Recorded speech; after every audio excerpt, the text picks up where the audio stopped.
Hi guys, it's Ryan G. Wright with DoHardMoney.com, and today I'm coming to you with a Just Ask Ryan question of the day. And what we're going to be talking about is long-term rentals versus short-term rentals.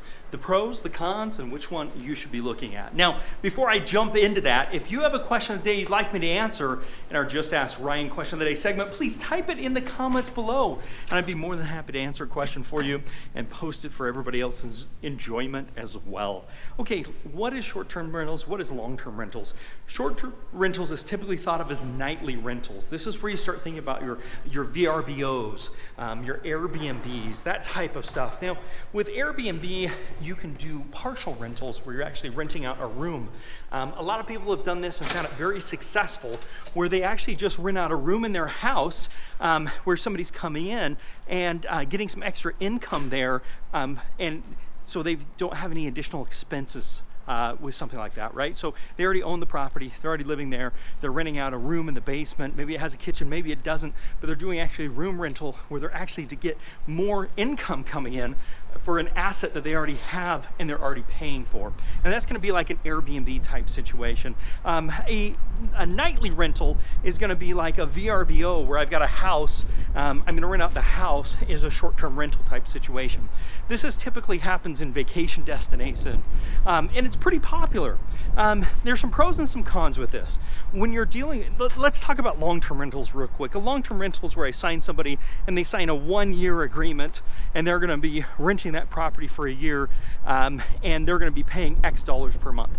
Now, obviously, if somebody's paying on a nightly basis, they're gonna be paying a higher amount than somebody is paying on a annual, or they're paying on a monthly basis. That's one of the things that you're gonna be running into as you look at something like this, is paying based upon the annual basis or the monthly basis.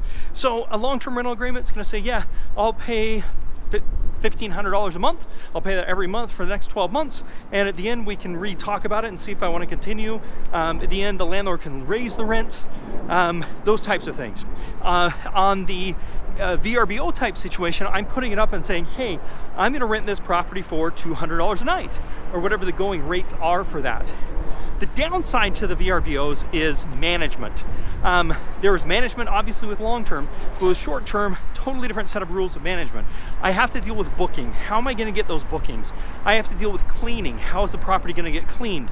How's it gonna get maintained? Because there's more wear and tear on that type of a situation. How am I gonna make sure that the neighbors are okay? How am I gonna deal with linens and that type of stuff? So you have to do that. There's two ways to do this. You can hire a company that's going to do that for you and they take a percentage. You can do some of the bookings on your own, where you actually do the bookings. You can have your own crew that's going to go in there and do the dishes and do the laundry and those types of things.